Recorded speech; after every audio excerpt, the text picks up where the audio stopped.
Welcome to Dear Alice, a lifestyle approach to interior design.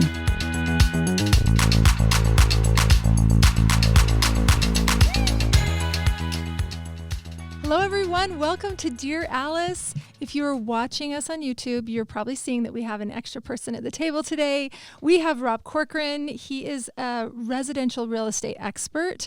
One of our podcasts that performed very best for us in 2023 was when we had a real estate expert come on and we thought, let's do this again because people love it. The market is constantly changing. So I called Rob Corcoran. He's been a residential real estate agent for 24 years. Rob built a high-end boutique real estate firm that he sold in 2015. He kept the relocation division of the company and with that founded Influence Relocation, which is now expanded over 50 markets across the U.S. Here's why I think this is going to be interesting for our listener. You guys are all across the U.S. We're not just talking about Utah real estate here. We're talking from Miami to Alaska. So with that, Rob Corcoran, welcome to Dear Alice. Hey, thanks for having me. I'm excited. This is going to be a blast. It is. Can you tell us a little bit about Influence Relocation, what you do there? Absolutely. So we relocate corporate executives when called upon, when they're either being relocated, where they're being recruited, or just transferred within their corporation. We're there to assist them every step of the way until we find them a beautiful home, get them settled in with one of our agents across the country, and into their new neighborhood. Yeah. You refer to it as a white glove experience, which I really like because that's kind of what we do. Mm-hmm. So absolutely, the whole relocation. So yeah, we're there for anything they need. That's awesome. Okay, here's one of the questions we want to know. We are in the middle of an election year. Yes, we are. We experienced some really wild stuff in 2023. We've seen our interest rates go all over the place. I feel like, I don't know where buyer confidence is with you. You're obviously dealing with an executive level person, so you're probably dealing with a little bit nicer homes, but tell us, what are your feelings on the housing market? Is it going to crash? Is this possible to predict? That's a heck of a question to start off with. Yeah. there you go. Yeah, exactly. Here we go. No, boy, there's a lot. Obviously, day to day, I'm talking to our agents around the country. We literally cover from Miami now to Ketchikan, Alaska, and everything in between. So we feel like we have a kind of a decent pulse on different markets, especially the ones that we do a lot of relocation into and out of. It's a challenge because you're right. We are going into an election year. Typically, interest rates will drop during an election year. We keep waiting for that to happen. We saw a little pop where they dropped down into the low sixes for, I want to say, 2 to 3 weeks. Yeah. You're thinking, oh my gosh. And believe it or not, that makes a difference, right? People they're sitting on the bench is what they're doing. They're literally millions of people sitting on the bench. And they didn't move this time. It was interesting. We thought that would be interesting. And I think that we need to see rates probably go into the 5s. Yeah. So typically, you're right. Rates do drop. We're not seeing that yet. Now we've still got 9 months to go in the election process. And it's not like they can just magically, with a wand, say, okay, we're going down to 4 or 5%. That would be amazing. That would change everything. It's not the way it works. So from everything that I've read, I think they're going to kind of stay stable, unfortunately, to where they're at. Yeah. But I will tell you this. People are starting to get used to where they are. This is a new reality. I think for the last year and a half, people have waited around thinking, okay, they're going to drop to at least 5% again. Mm-hmm. We're not going to see that for quite some time. It will happen eventually. It's a cycle. Real estate's a cycle. If you go all the way back to 1920, almost every 18 years, a cycle occurs, literally like clockwork. Interesting. Yeah, it's fascinating. And we're just in a cycle. So whatever that cycle is going to finish out looking like, we're probably another 3 to 4 years away from that. Well, 6% is like more of a normal than like my home interest rate is 2.49. Right. You're not moving. Yeah. Which is, you're part of the problem. Exactly. I know. But that's like more of a normal interest rate if you look back 100 years, right? No doubt about it. Exactly. Mm-hmm. So I think, like you said, people are going to, okay, this is just the reality, and I have to come to grips with it and figure out. Here's the difference, though, is there's really no apples to apples in the last, say, 100 years, what we're talking about, because what has changed is you had rates at 2.85%. But no matter where you look in the history of real estate, homes have never doubled in value in an 18-month period. Yes. So now that 6% is a lot more painful. For example, here in Utah, you used to be able to buy, if you're a new home buyer, a nice townhome for $350,000, or your second home for $550,000 to $700,000. Those are all now $600,000 to $1.4 million. Yeah. Totally different game when you're talking about 6% now. So, but it's not stopping anyone. They still seem to continue to buy. So yeah, totally. Okay, next question is, what market trends are economic indicators? Employment rates, GDP, consumer confidence. I lose sleep about this every single I night know. because once again, we're seeing things that we've never seen before. GDP used to be, but it's all over the place. If you were to wake up every morning and watch CNBC, one day the market's up, one day it's down, one day it's down, one day it's up, and you keep thinking, and then we have, 384,000 jobs that were created. We're seeing people spending money like they've never spent before. I talked to a high-end financial advisor client of ours that's moving to Park City. He's one of the top wealth advisors at one of the top largest companies in the country. And he said, I've never seen people pull money out of their savings, Fidelity, Merrill Lynch, your real retirement savings like they had before and spend it. So it's a real concern to him. So to answer your question, I'm not sure what the answer is right now because we've never seen this before. It's YOLO. It's absolutely, It's like, it is. It's what's happening, and it's kind of scary because it's something has to give and something has to correct, and no one knows what that is. Or Do you- when it'll happen. Do Or you when it's gonna think happen. like a crash fixes that, or So in your personal opinion?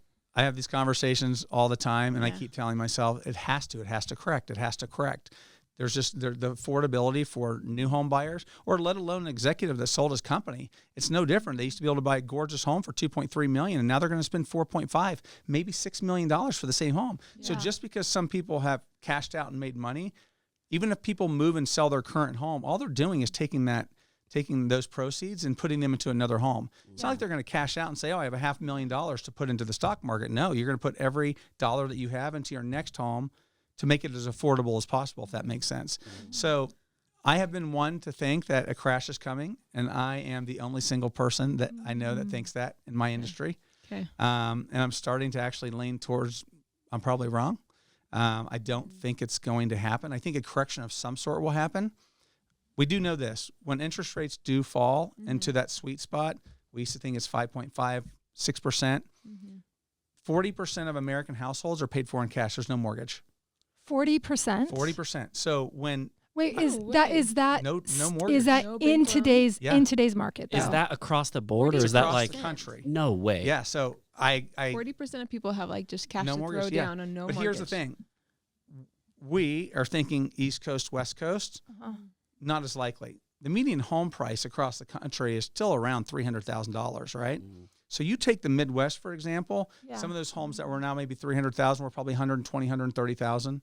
Yeah. People tend to stay there longer. Give an example. The average American stays in their home for 7 years.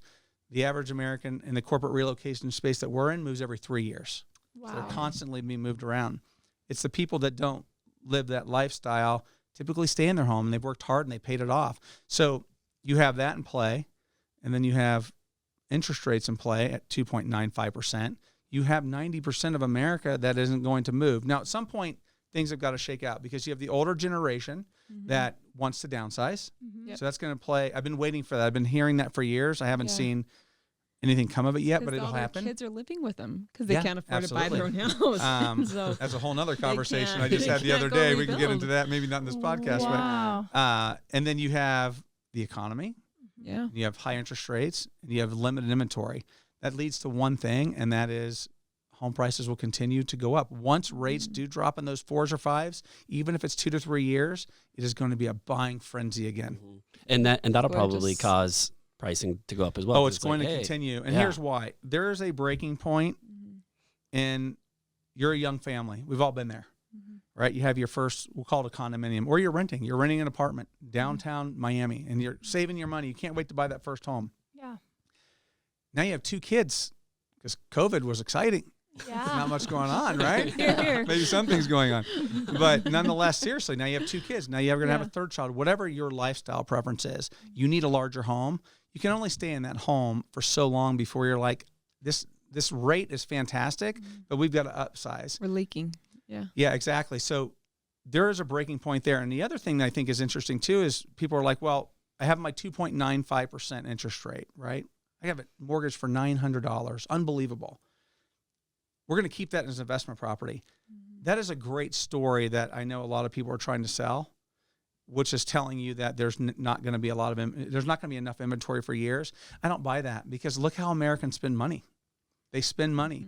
They're not going to have the capital to keep that as a rental. They're going to need that $300,000 or $400,000 equity, but to put into the next home, because that, once again, that home was $400,000 or $800,000 is now 1.4. They're going to need every dollar from that home. So the only thing that I really believe is going to make this shift and give is interest rates correcting themselves and dropping down to a moderate price. It's not going to be 3 or 4%.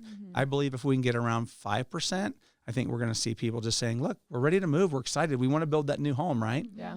We want to have our first home design, so on and so forth, and we can't do that in the current home. So When do you anticipate that happening, getting into the fives even? To predict. this is an absolute guess, of course. I still think we're 3 years away. Oh, crazy. Wow. Wait, even with the election year, Yeah, you don't think it's going to get down to 5? I don't think so. Not a chance. What are we You at think it right now, probably by If the I'm way? wrong, there I'm coming already. back and we're celebrating. Wait. Let me tell you that. What are we at right now, Rob? Well, it depends on your credit and so on and so forth. So we're right around 7.2% last I checked. Wow. Now, this is what's interesting about rates, if you're okay with me talking about it for a minute. Yeah. Please do. Yeah. Those rates, that's at your, for people that have the best credit. Yeah. I was talking to a lender that we utilized the other day, and he's saying, look, the majority of the population doesn't have 750 credit scores. So that 7.2 could be 7.6, 7.7, which pushes you out of purchasing a home. There are literally millions of buyers that got pre-qualified to buy a home last year and chose not to. And I don't think it's much choice as they said, I just can't afford it. Yeah. So there's two things weighing on real estate right now. One is affordability, we know, right? So you have these high price points. What we are seeing in the market is not a correction, but you're seeing buyers and sellers not agreeing on price. Interesting. So there is a cap, meaning I don't think that your home is worth $1.6 million anymore. I don't see the value in it. I'm going to wait. A great piece of real estate in a great location will always sell at top dollar. Period, end of story. It just will. And it's mind-blowing. We've seen it over and over. You're like, why are people paying for this? Well, they're sitting in downtown Nashville, wherever their market is, wherever that little sector, Sugar House, wherever it is, Park City, they'll always sell and they'll sell well. So Location. it's always location. It's really comes back to the basics. And at the end of the day, nothing really changes in real estate, right? Pricing. But we do have these weighing factors on us that are causing this current economic, I don't say it's a crisis, but it's a challenge. Yeah. We have a lot of clients that want to buy from us, even your higher end executives and healthcare professionals, and they're choosing to rent because they can't find anything. They don't want to rent. They have no choice, so we're going to find rentals for them. Do you think the interest rates being so high kind of feels like they're throwing money away anyway? You know what I mean? At interest, so it's like, I'm just going to rent, and then they're trying to wait it out. So 18 months ago, that was the case. We are seeing a trend now that people just have realized this is what it is. Okay. The ones that can afford, they're just going for it. Yeah. The rates will come down. If you can hang on for 2 or 3 years, Yeah. I mean, once again, no one knows. It's all speculation, but and if you look back once again in history, they are definitely going to adjust, right? So I think that we're finally starting to see, especially this spring, we've seen a huge uptick in the last 4 weeks. People are buying. We're back under contract again. This time last year, it was dead. So I think that you're seeing that people are fed up. You're seeing a lot of family members. I know with our clients, they're stepping in and saying, we want you to get that first home. So you're seeing a lot of family proceeds that are helping make the purchase happen. Can we talk about that for a second? Absolutely. My oldest is 23, and her biggest fear in life is that she'll never be able to own her own home. She will. And I was like, whoa, that's your greatest fear. And she just really, really wants to be able to have a house. Yeah. And, she's still in college, so it's going to be a while before she does that. But will you speak to the anybody that's young in their 20s listening to this, where you're saying, yeah, they'll be able to afford a home? Yeah, absolutely. They'll be able to afford a home. And I'll tell you, as a real estate agent too, and I've done this for 24 years, and even though I'm not out selling day to day anymore, first-time home buyers are the most exciting people to work with. I bet. There is nothing like watching that face light up. Nothing like watching a face light up for a young single person or a couple or whomever buy their first home. It is. I just literally got the chills. It's the cool. I've had so many awesome experiences doing that. So yeah, there's no doubt that there will be. I remember I bought my sounds. Now I'm making myself feel old. Now I'm that person. Yeah. I remember when. Well, I do. I think your age. 6.5% was my first home, and that was about where we are right now, right? Yeah. But I didn't even think about it because I didn't know any different. Yeah. So to her, she's going to settle in whenever she buys that home in the next year, 2, 3 years, gets out of college. Yeah. It is what it is. So don't be fearful, but it teaches you save. It definitely teaches you got to save your money, all throughout life, but let alone when you're young, especially now.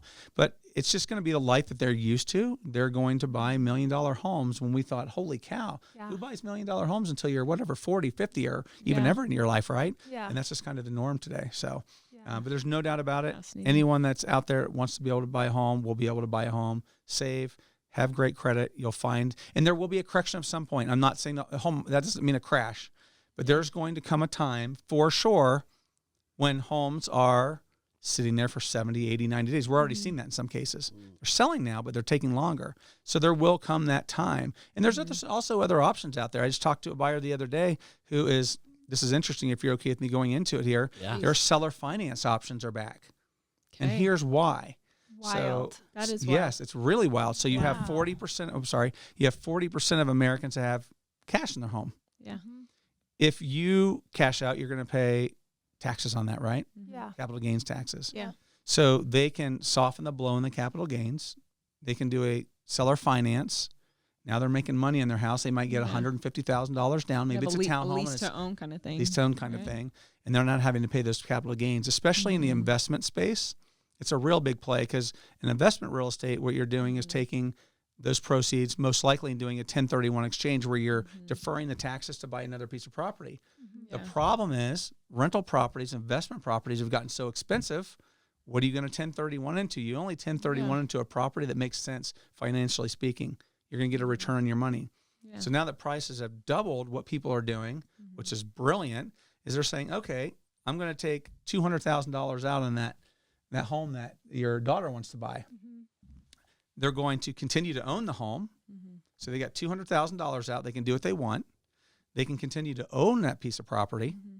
And now they're making money off of it. Now it's their own rental property that they've turned, either was before or have turned into, and they don't have those capital gain hits. Smart. And if the person ever defaults, who gets the property back? They get the property back. Yeah. So there's a lot of things in play right now that people are being really creative. We're seeing creative financing again, which is really interesting. We haven't seen that since 2008, 9, and 10, since the last crash. Wow. So no fear. I know. She'll find her home, and so everyone else that wants one. Yep. No doubt about it. Getting creative. Yes. Exactly.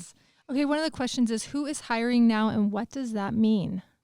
That's a great question. I look at that often because of what we do.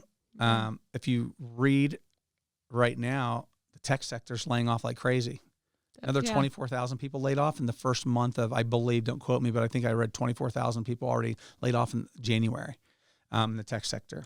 Wild. So from everything that I've read, once again, I'm not saying that I know everything about this, but I do spend a lot of time reading it because it's our clients. Are they going to move? It gives me a really good gauge of, are they going to start moving again? Some of our largest clients, large tech company clients, have literally pretty much stopped relocating for right now, which is really fascinating to see.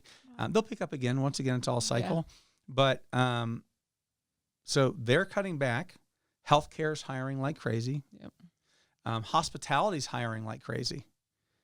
I don't know if you've traveled a lot lately. I'm sure I know you have for work and what have you, but hotels are expensive. Everything you do is expensive. Hospitality is hiring like crazy right now. Banking, laying off, yet banking's hiring. Financial institutions is fascinating. Interesting. It's just all different right now. I don't know how to explain it. It's no rhyme or reason for it. One day you hear, I think that you alluded to, 380-something thousand people were hired, and then yet you have, between the tech sector and a few others, a few 100,000 people laid off. So how does that affect real estate? It depends who's being hired. I think when those tech companies are hiring at $100,000 to $250,000 per year, that's good for the real estate market, right? Who's being hired in the hospitality industry? Are those people the ones that are out there buying properties? I don't know. We don't know the answer because we don't know exactly who they're hiring quite yet. Yeah. But, so I don't know the answer to that exactly. We haven't seen a shift in what we're doing necessarily because of one market or another, but it's definitely interesting times. I feel like we've always been able to put kind of a finger on, this is kind of happening. Yeah. And now my hands are kind of like this and I have no clue what's happening. It's like, who the hell knows? It's no the clue. Wild West. It's literally the Wild West. The phone rings and you're not even surprised anymore at whoever you're relocating. Yeah, exactly. Yeah. Wild. Yeah. Interesting. Okay, next question is, if you're building a house right now with infinite resources, we still see mega mansions or smaller? So depends where you are. Yeah. I had this conversation just the other day. And also, let's define mega mansion really yeah, quick. I would say mega mansion. Well, it depends where you're at. If you're in Los Angeles, it's probably 25,000 square feet or more, right? If you're in Miami, it's probably 12,000 square feet. I would consider a mega mansion today 16,000 square feet or larger. That's a pretty good size home. Got it. We've sold quite a few of them. They're typically the ones that people can't wait to close the door because they're tired of getting it cleaned or cleaning it themselves. That's a mega mansion. Exhausting. So interestingly enough, about 2 years ago, if you read articles, it's like the mega mansions are gone. Nobody wants them anymore. Families are smaller today. Kids are getting married later. And here we are. If you're in Orange County, California, they're still being built left and right.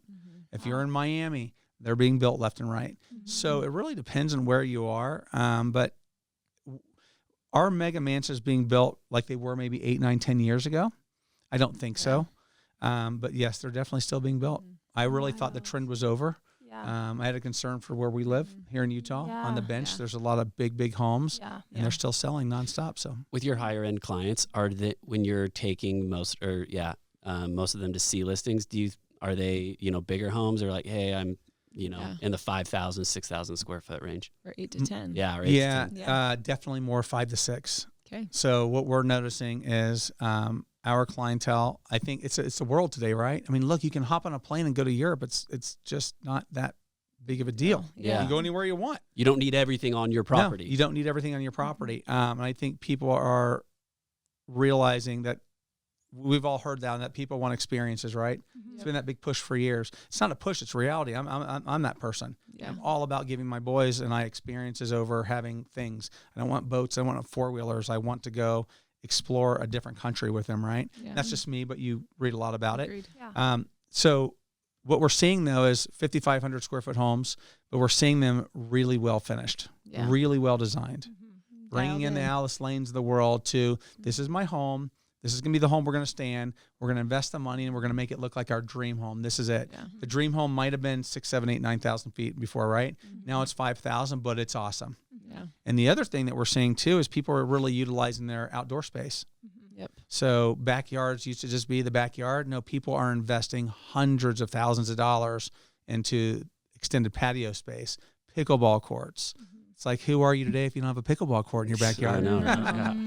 It's I crazy. converted my one-car garage into a gym. There you Because I was go. sick and tired of driving it. So I'm just like, why So I not? feel like that's an extension of my home now. There you you know? go. There you go. So we're seeing that. I mean, that's playing a big, for depending on where you live. If you're coastal, if it's cold or if it's warm, regardless where you live in the U.S., minus Southern California or Arizona, you can get 8.5 months out of your backyard, right? Yeah. In a lot of situations, people are enclosing them now for part of the year. So you can get the whole entire year out of the covered space. Yeah. So you're adding anywhere from, we'll call it 1,100 square feet to 3,000 square feet of usable space. So that 5,000 square foot home feels like 8,000, at least for part of the year, if not all of the year. And that's where a lot of people are investing their money right now. Yeah, It's and fun. I They're feel enjoying that space. I feel like one of the high-end builders we work with in Dallas, he has a garage that is a pickleball court that has doors that are glass garage doors that open up on both sides. So it opens up to the pool on one side and the yard on the other.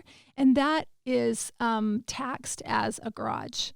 But because it's not Right. livable Not part space. of the right. Right. So there's a lot of benefits of that. And That's also like fascinating. the I never knew nano that. walls or the Fleetwood, doors that Right. open all the way up. So I think there's like certain tax benefits also to having these outdoor living rooms that can be enclosed in creative ways. Yeah, I've never thought of that. That's actually brilliant. Yeah. If you have like a mini split on a situation like that, is like, oh, it's air conditioned, so therefore now it is livable space, or it's like still a I know. garage. What- do you what know are the yeah? I don't Conditions. know, and every state would be You know different. what? In every Dallas, state's different, but I they would have- assume. Yeah, they have heaters up top Right. in the room that are like what you'd use in an outdoor space. Yeah, okay. And Smart. fans, but then the nano walls open up. Okay. And So, so, yeah, you that get would not cross be a livable breeze. space. Yeah. That's awesome. Yeah, that's So I think awesome. you got to be creative about it. But yeah, I do think that outdoor situation is a lot more lovely way to live too. I feel like you Oh, it's wonderful. automatically relax a little bit more and you do feel like you're having this great outdoor party, but you're not in the sun. It's your own Kinda like a sanctuary. vacation. People are literally creating Yeah. their little sanctuary in life.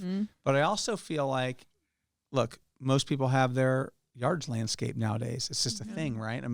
Seriously, since the last few years, people are used to paying monthly fees. I don't think that's actually a good thing because I think people end up spending more than what they realize they're spending. But nonetheless, that's the way we are in America today. It's not going to change. Yeah, thanks Netflix. Yeah, exactly. Thank you. Oh my gosh. My $8 that went to what I don't even know what we're paying. That's the problem. Probably $20 now a month or whatever. But I'll tell you what, the lock and leave lifestyle that we used to only have in townhomes and condos is really being created in that, call it 35 to 6,000 square foot home. Yep. Because you have your landscapers coming, you lock the door and you can leave and go on vacation. We've never had that before in our country. Yeah. And that's a really, really popular concept that I think is going to stay with us for a long time. Let's talk about landscaping really quick, because we were talking earlier, one of the questions that came in from our social media was, does it pay to stage a home if you're listing it? And then you were making the comment that the thing that makes the house sell the fastest is great landscaping, more so than the staged interior? Yeah, definitely, because it's curb appeal. The first thing they see is when they drive up to that house, you're going to decide. It's a quick emotional. I'm happy to give some tips on that as well. There's little things that people can do that make a huge difference when it comes to selling their home. But yeah, landscaping is curb appeal. What do you see when you drive up? I have sold hundreds of homes, and I can tell you that I know the second I drive up, you get to know your clients. There's not even a reason to go in the home. For real? Yeah, absolutely. So you might not even get to see that staged interior. Yeah, I can tell what by the condition of the interior what the condition. Yeah. The front of your house, especially walking up, your front door, is it faded? Is it painted? Does a doorknob been on there for 30 years? Is going to tell you as a good agent every single thing about that home the second you walk in. Was it cleaned just to sell? Yeah. Because if it was, I can tell you right now, all you have to do is move the couch and you can see what what it was really like under there. Yeah. And then you can tell the homes that are fresh. They got landscaping, they have new plants, they have new mulch. The front door is either recently painted or washed, and it's going to feel that way throughout the entire house. Got it. It's a big deal. Staging important though, don't get me wrong. We can go into that too. Yeah. Can you tell from like pulling up with your clients to be like, oh, this is their home right here, like this, they're stoked about it? Like, do you have like a little game you play with yourself? You're like, this is the one. 9 out of 10, they're going to go. After a while, I would say that if you've been in the business a while, an 85% chance that you know absolutely which one they're going to purchase, no doubt, and it's fun. That's and that's only because you build a relationship with them. You've gone into a few homes, you know it, he or she or whatever their lifestyle is, you know what they're looking for, and you can pick it out. What are the top few buzzwords that most clients say to you that they're looking for in a single family home? Everybody listing, if they're like, oh, I'm going to be listing my house, I need to make sure it has these. Yeah, I'll tell you the one thing. Yeah, tell us. And it used to not be that way as an office. A home office. Yeah. So home offices were huge. Oh, 100%. Yeah. So during COVID, we're relocating, not knowing what's going on. And all of a sudden, everybody wanted offices. Well, homes in the last, we'll call it 10 to 12 years prior, 2008 crash area. Yeah. You weren't building homes with offices. Nobody wanted them. They wanted that lock and leave. That's where it all started, right? Yeah. I don't need an office anymore. I got a laptop.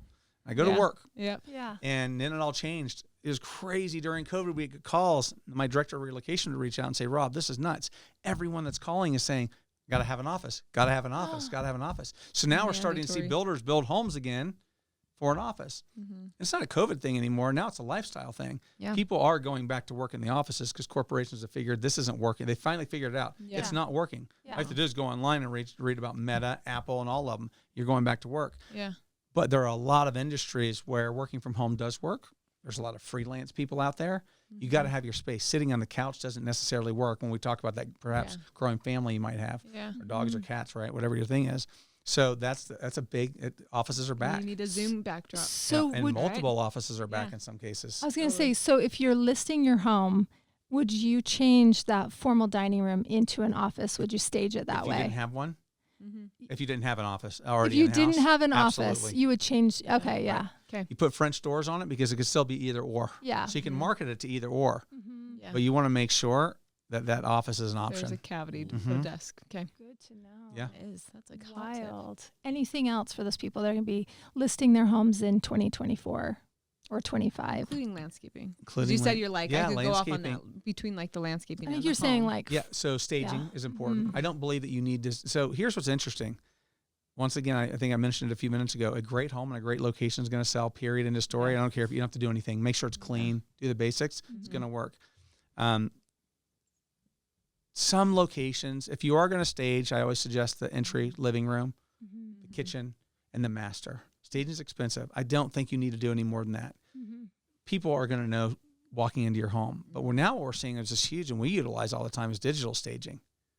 It's incredible. I mean, you can put anything that you want. AI, it's unbelievable. I We utilize it all the time and don't even do traditional staging anymore. And it works just as well because, once again, all that is trying to do is give you a visual. This is what it could look like, and this is what my living room, this is what this living room could look like. It works for me. So once they see it online, that's still in their head, and they walk in and they see an empty house, they have no problem with it whatsoever. Yeah. Interesting. So we're utilizing that much more Is now. there a So smart. resource that you'd want to share? I can give that to you later, and you can share it with your team. I apologize. My team is the one that sets that up, so I don't. No, you're know totally actually know I'm fine. doing it, but That's interesting. Are there portions of the house that you would say still people like outside? We talked about the pickleball, all those things, but interior wise, that like that's the key indicator if they're going to buy the house. You said office is like where would they invest kitchen, in? right? The kitchen, closet, or what is It's it? always kitchen, bathroom, master bathroom, closet. Yes. I cannot tell you how many 10,000 square foot homes I've walked in with clients. 10,000 plus square feet. It's unbelievable. Yeah. And they have a closet legitimately the size that you'd find in a townhome. No. I don't understand Ew. where it comes from with architects in that regard. It's We mind blowing to occupy me. full like neighboring rooms like for the closet. Yeah, Like, we when would they take a don't. Like, bedroom. we would take a bedroom. And we would knock through the Right. primary Right, and that's a bathroom. great thing to do. Yeah, if there's ample space, and that's an incredible thing to do. So that's a piece. Landscaping's big. And when I say, look, I'm not asking you to completely re-landscape. That's not what I'm saying. But freshen up, make it look spotless clean. Yeah. Paint your door if you need to, and get new doorknobs. It's the biggest thing. It's the first thing. Yeah. What's interesting is Interaction. people will feel the weight of the door. There was a study done a long time ago, and I could find it for you, that people instantly know if they're going to like a home by the feel by touching the doorknob and opening the door. Yeah. The weight of the door and the feeling of the knob can tell you Mm-hmm. almost everything about a home. It's unbelievable. It's real. So I always suggest we paint. We just closed on a home up the street a little bit ago. We had the garage door repainted, and we had the front door repainted. Yeah. Done, and it looked phenomenal. It closes next week. Took like 3 or 4 weeks. So little things like that people don't Such a think great about, tip. make a big difference. But Okay. yeah, Good So to smart. know. little things, Okay. big difference. How do you see this as a seller's or buyer's market? Or do you see it as a seller's or buyer's Yeah, market? great question. So it is neither, believe it or not, right now. Wow. Because- It's getting along. What's that? Wild No, West. Yeah, Yeah. it's Wild West. It's now, once again, this is all market driven. There are certain markets, but I'll give you an example. I'll give you Orange County, California, and I'll give you downtown Miami. Okay. 2 of my agents I just Great. had conversations with about this. Yeah. Miami is moving still very well, maybe 60 to 70 days in some neighborhoods to sell your home. If it's done right, if it's staged, if it's clean and in a good location, right? They're still seeing multiple offers. But what's interesting is that can take even 2 to 3 weeks to get there, which is so interesting to me to think that one person, I've done this 24 years and it's still all fascinating. Seems like no one want a home, and then in one weekend, everybody wants a home. Yeah. And a lot of it's price driven. So we're seeing price Yeah. reductions for the first time in years.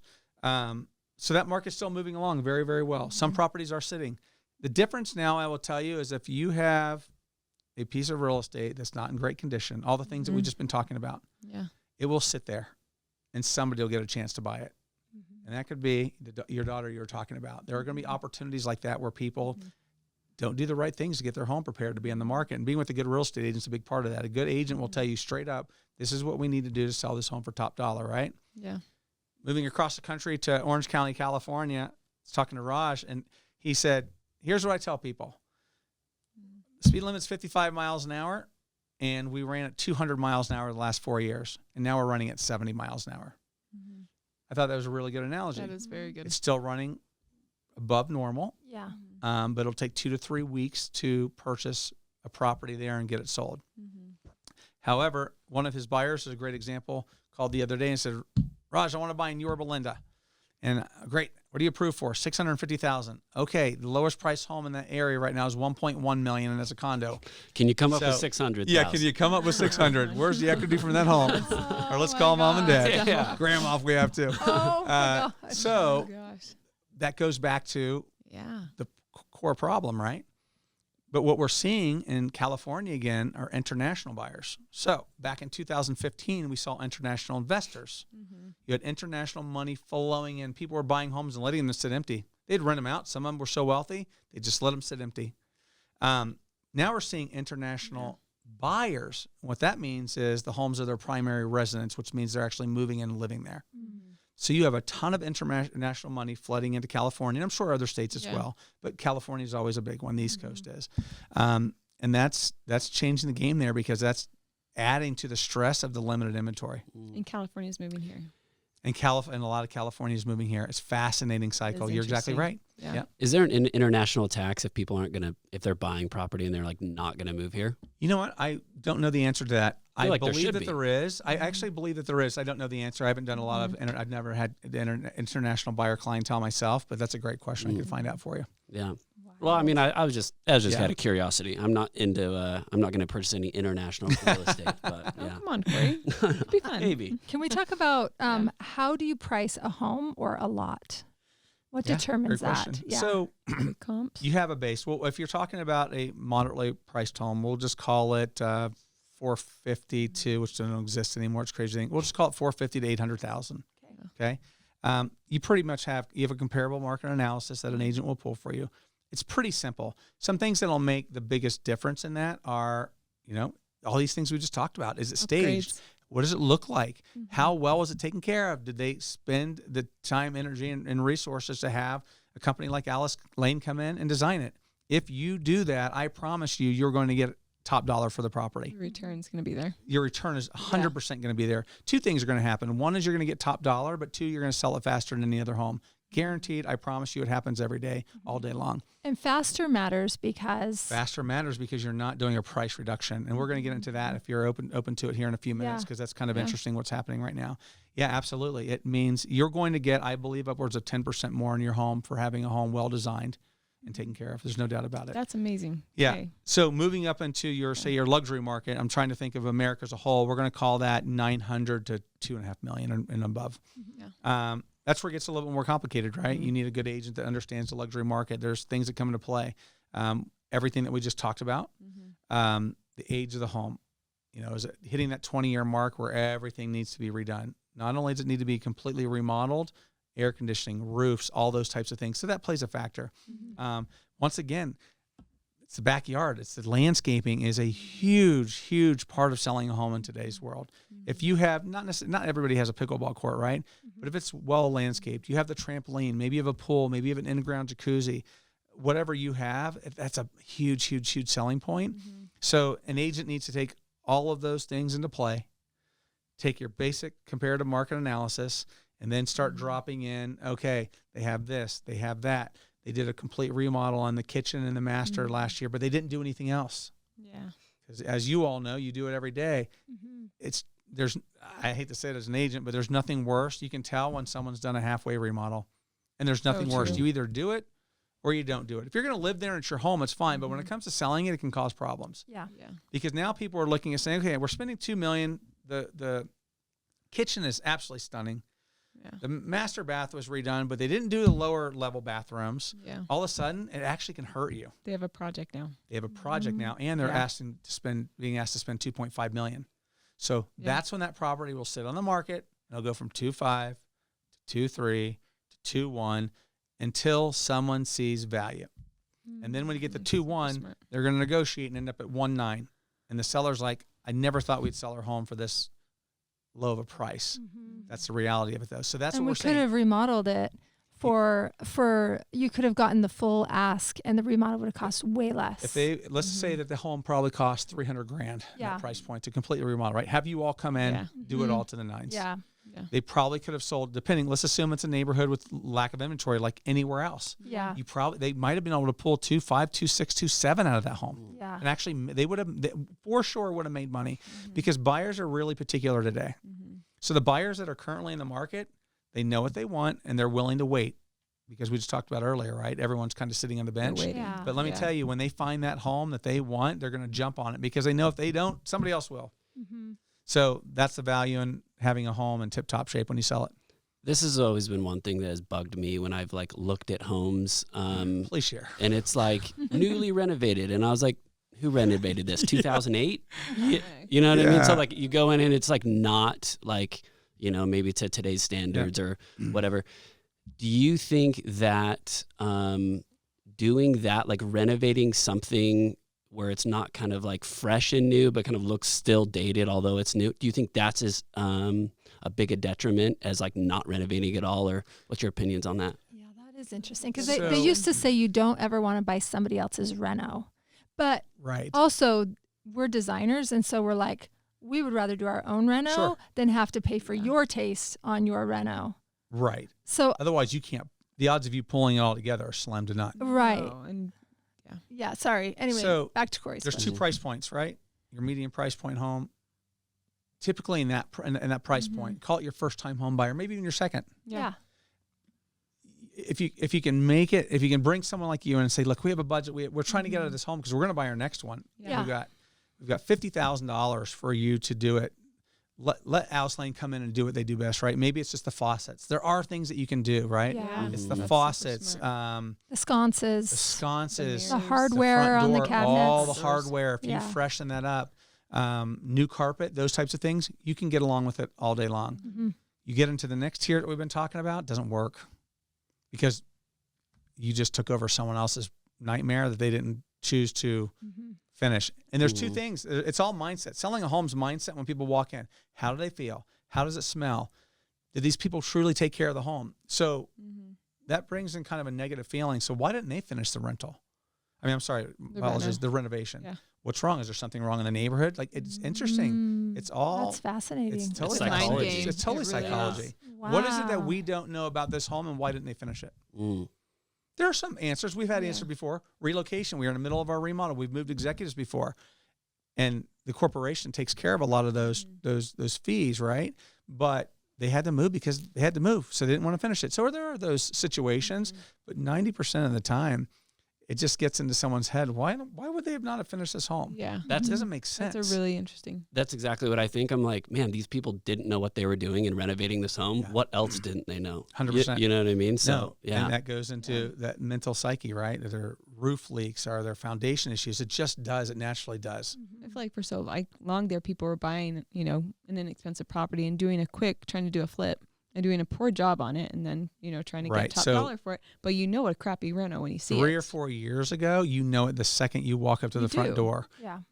It worked 3 or 4 years ago. It didn't matter. They didn't even need to reno it. No. But so what's interesting, we all obviously talking about today's market and the future. That doesn't work anymore. The buyers aren't buying those properties. Yeah. So your property needs to be in really good condition in order for it to sell, fairly quickly and at top dollar. Because here's what happens. You go too high, no different than any other market, except for minus the last 2.5 years. You overprice a property, it sits there. Then you start doing reduction after reduction after reduction, and you end up coming in, in a lot of cases, anywhere from 50 to 300. We've sold a home for $1 million less because they wouldn't listen. They kept believing that, someone's out there to buy it. Those buyers aren't. It's not that they're not out there, they're there. They're just not willing to pay for that home that's not done properly anymore. It is huge to have it all done. I think we have so much visual information too. People are just becoming more style savvy. Absolutely. Too, where they do kind of see the wolf in sheep's clothing a lot quicker than they used to. There's no doubt about it. And someone can tell when you all have come in and done it because you're doing it from head to toe, right? Nothing's missed. Yeah. And when you're talking about prices that have doubled, interest rates that are high, that is the only thing that's going to get you that top dollar price. Yeah. Unless you're in that ultimate location, right? It's not an ad. Fine. No, absolutely. Yeah. No, it's not, but it's true. It's absolutely true. People are savvy, especially in your higher price points. Yeah. A lot of people don't want projects. No. And if they do want a project, guess what? They're not paying anywhere near top dollar for it. Yeah. So we're starting to see a lot of those properties sit, and then they get bought up when someone sees the value in it, which we haven't seen for years. Fascinating. Okay, we're going to switch. Go ahead. I just have one more question. Yeah, Sorry. Throw it out there. Let's do it. We talk a lot about like making your home your own, like a reflection of you. What is your belief in that? Like, did you think that it makes it a harder resell if someone kind of makes their home their own. Like, I feel like some people are scared about it. It's like, oh, I should have like a white kitchen and, you know, like blonde floors. And if I don't have that, my home will never sell again. You know, so what's your opinion on that? That's an awesome question. So luckily 96.4%, I'm kidding, I made that up, of America has pretty much the white kitchen with the so-and-so florist, right? Mm-hmm. But let me tell you, the 6% out there, I've seen some awesome stuff in 6 years. I mean, I'm starting 24 years. You make it your own. It's your home. But just know, and I say I've seen some stuff. Like, I literally have seen homes I thought you were in Egypt. Like 99% of the population is not going to buy it. So it can really, really, really hurt you when it comes to selling your home. So there's a fine line, right? Make it your own. I suggest making it your own with things that you can remove. So like that doll collection, you can go ahead and display that all over the living room sofa, but do not attach it to the walls. Exactly. Well said, custom niches for all your for all your baby dolls, all your Build-A-Bears. All your baby dolls. That's so funny. I'm going back now and I've seen some crazy things. I'm like, no wonder this home's sitting here for so long. The things There you go. There's our next TV show, right? Right. No. There's just a fine line. Yeah, make it your own. If you think you're going to be there for a long time, that's great. If you think you're only there for 5 or 10 years, there's a balance, right? Like I said, if you can remove it, make it your own. Mirrors, all those types of things, make it your own. Even faucets, maybe make it your own. You can replace those for a few $1,000s, what have you. But the hardcore fixtures, your kitchens, your bathrooms, don't go too crazy, people. Do not go too crazy. No, wall paint's easier to redo than cabinetry. Yeah, there you go. Right. Well said. Yeah, make it your own with paint. Yeah. On the walls, not on the cabinets. Yeah, that's good. Okay. Okay, we have a couple of questions here at the end of our sheet where it's a lot about investing in homes, real estate investments. Let me ask you this. Is investing in homes as a second or third home a good idea right now? So it depends on someone's financial situation, right? A lot of people are still investing in second and third homes right now. It's a place to put their money.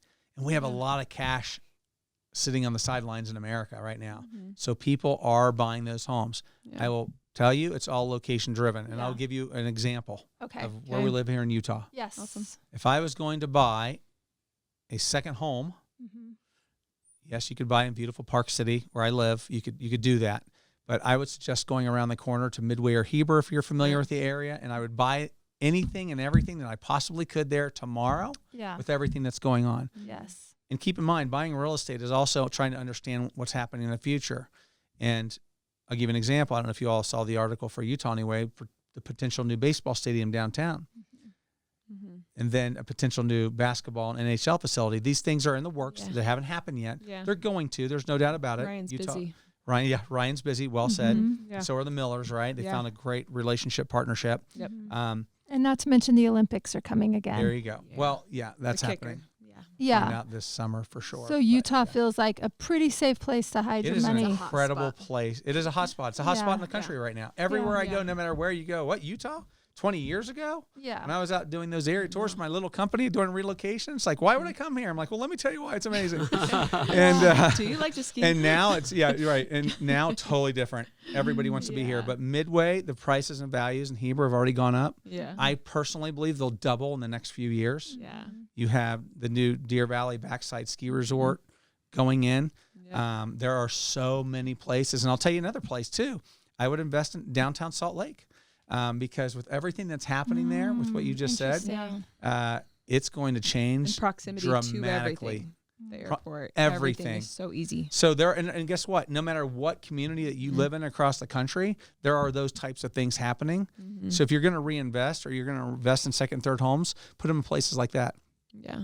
I'll tell you another location too is up in the for us anyway in the West is the Jackson Hole, Victor Driggs area where people ran to during COVID and bought land, right? Land was so inexpensive and now it's so expensive. But what people are realizing is, okay, I don't want to, if you're looking for that second and third home, I don't like that it's a little bit harder to get to. I fly into Salt Lake. I'm skiing in Park City and Deer Valley. Now it's in Snowbird in 40 minutes. Unbelievable. Oh, wow. But I'm also sitting in traffic now. So you can go to those destinations where it feels a little bit more like the true Wild West. a little bit more rural. You're going to pay a little bit more for land, but people are spending big bucks and building big homes there again. So it goes back to your mega mansions. Drive up there. They're being built everywhere. Thanks, Yellowstone. Yeah. Thanks, Yellowstone. No kidding. Thanks, Kevin Costner. Called that but one. that's honest truth. Yeah. So there are definitely places, and people are definitely buying them. I don't think it's because I don't see look. Here's one thing: if you should never buy a home if you only plan on owning it for less than 5 years. The odds of you getting say that bit, again. So if you plan on living in if you plan on purchasing a home and only being around for say 3 years, you don't want to. I would advise you probably not to purchase. Yeah. You could get bit in the shorts on that if you need to sell. If you get relocated by your company, whatever happens in your life, the odds are you might be paying to get rid of your home. You might not. You might break even, which would be great. Yeah. I mean, if say you over did that 5 in years, 2004, and you had to move in 2009, that would suck. right? Yeah. 100%. Terrible. No doubt about it. Yep. So if you kind of keep that little saying in your head, if you're going to stay longer than 5 years, even for a second home or third home, you're pretty safe. But it's more geared towards your primary residence. And people that are buying second and third homes have the means to do it. They're truly doing it because they want to do it. Yeah. And they're also doing it as a place to put money, right? And it's kind of a long game too. Yeah. Right? It's not a short game. No. Real estate numbers. Land and this is a question you asked earlier, but it plays about into lots, right now yeah. is lots. Perfect. Yeah. I'm always a believer in buying land. A lot of people look at me. We have a client right now that we're going to be doing a 1031 exchange into here in Utah. And he's always bought the same properties. He's from Chicago. He's a dear friend of mine. Bought the same properties. We bought them over and sold them, bought them, sold them, bought them, sold them. He's made a fortune here. And just the other day, I'm like, okay, Mike, it's time to buy land. And he burned midway. Because I said, if you just sit on that land, there's a lot, but in, say Midway, for example, there's not that much land. There's not. No. Buy it, sit on it for 3 years, make a few $100,000, then we'll do a 1031 into something else.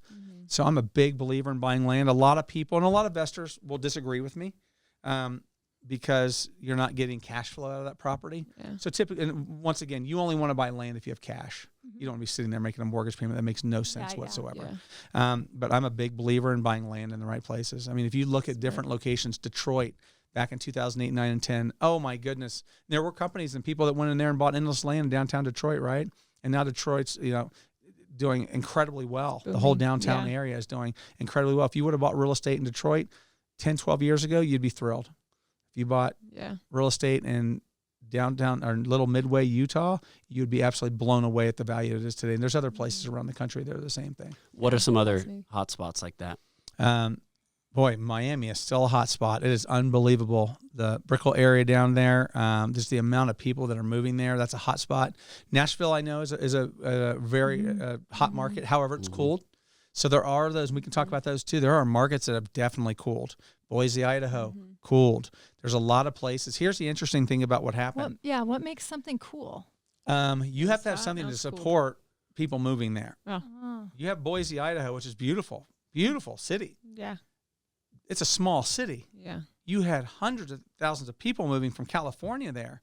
And there were a lot, if you read the articles, there's a lot of retirees, so on and so forth, which that's fantastic for their economy. But you have to have something to back up what you're bringing, so to speak, if that makes sense. Keep them there. Salt Lake's a great example. We have, fastest growing state in the country, lowest unemployment, job growth like crazy. What a great place So darn pretty. Beautiful. The outdoors. What a great place to move, and you're kind of safe. That's why I don't feel like our real estate's it's going to continue in an upward trajectory. Those smaller markets, maybe it's Nashville. We'll use Boise as a great example. Yeah.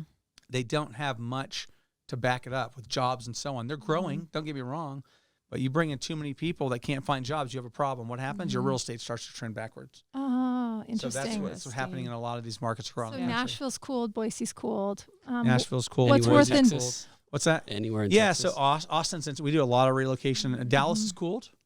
Interesting. Keep in mind, though, when I say cooled, I'm talking like putting 2 pieces of ice in your water. It's not like thrown in the freezer. No, we're not throwing. So cooled is an interesting word to use right now because it has cooled.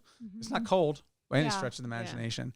But I think some of your smaller markets are feeling the effect. The other thing that we're seeing too, which is changing the game, is that your large tech companies and a lot of other large corporations, people just fled right during COVID. They're gone.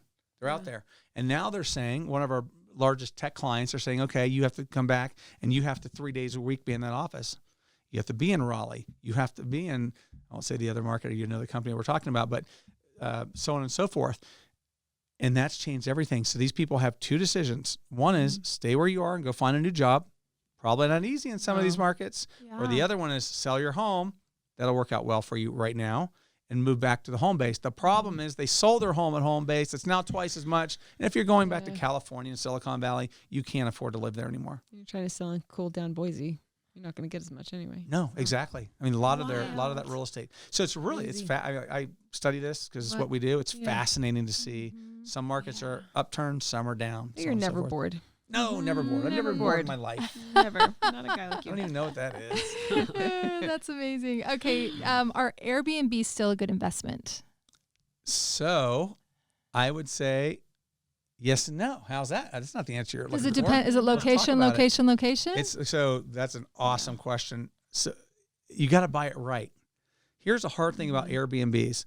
If you are going to utilize the property as part of your personal lifestyle, you can't go wrong as long as you can afford it. If you're going to Airbnb those holes where you're not there, awesome. Yeah.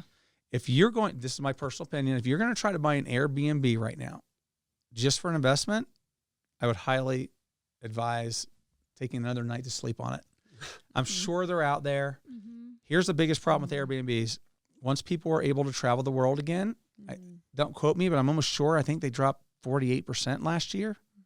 And it was something rentals. something it was drastic. very drastic. Wow. It was in the 40s. I have not I think it was heard 48%. that. Fascinating. And the other thing is, here's the biggest thing. That will all come back. Everything ebbs and flows, right? Yeah, People are going to settle down and realize, oh, gosh, I really like going to Coeur d'Alene, Idaho. Let's go back to the Airbnb. Those things are going to happen, right? Yeah. Here's the difference. A lot of your HOA communities, your condo complexes, Miami's a great example of that. I almost bought a piece of real estate in Miami during the heyday and found out I couldn't Airbnb it. They're all changing, and they're CCNRs that you cannot Airbnb. That is going to cause big problems for Airbnb. It already is causing problems. Yeah. So understand what you're buying if you want to Airbnb, because the rules and regulations in that particular community, if they change, you don't have an Airbnb anymore. So now what are you going to do? Now you need to make sure that it's going to work with rents. Rents are still high, but they've cooled, right? Yeah. The real estate hasn't. So now you might have an investment of 20% down and your negative cash flow $600 a month. Yeah. That can hurt for a while. Yeah. So you just, all I have to do is advise you to be really, really cautious and understanding A, what you're getting into, but B, more importantly, understanding that whatever community you're buying in, if there are restrictions, if it's an HOA community, which a lot of Airbnbs are, right? They're in downtown central locations. If those change, that's a problem. And it's changing a lot of places, and for good reason too. You have your beautiful condominium in downtown Manhattan, and you've got people coming in all hours of the night. They're there partying in the weekends, and they're gone. And it's quiet, and then Friday night it all starts over again. That's not good. That's not good for resale value either. For any, I bought a piece of land in Bryan Head, and Smart. I'm going to build a cabin on it that I'm going to use, Airbnb it. I went to the city planner and sat down with him and was like, hey, is there a chance that an HOA builds in this area? And what does that look like? And he went through like this, like basically the requirements that it would take in order to get an HOA to even therefore be able to like ban short-term rentals.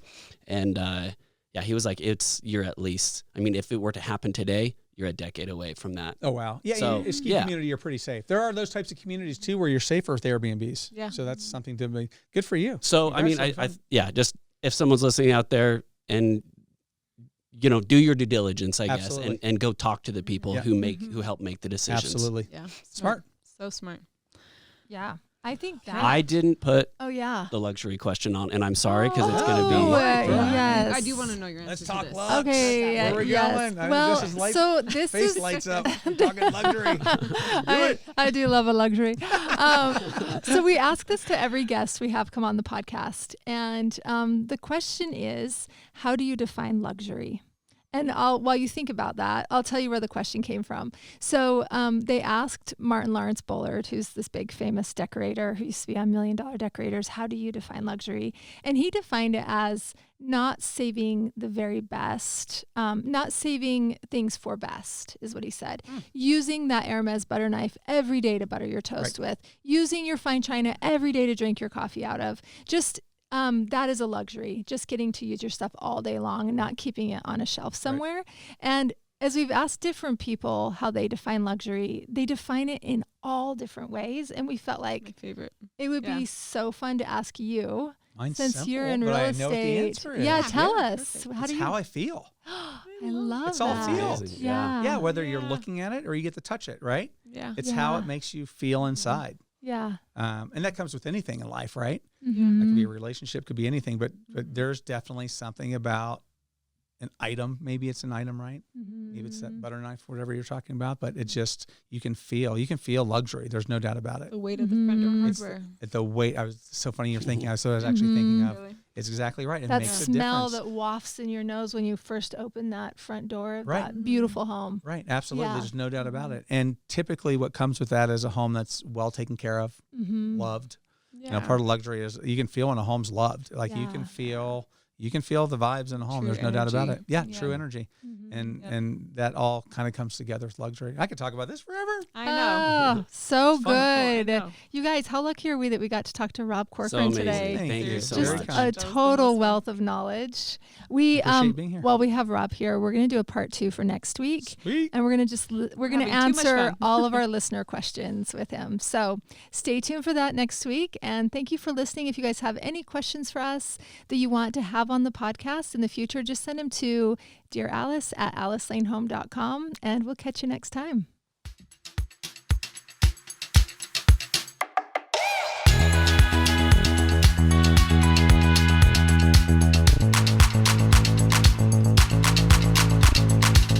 Hey, thanks for listening. If you like our show, please leave a 5-star rating.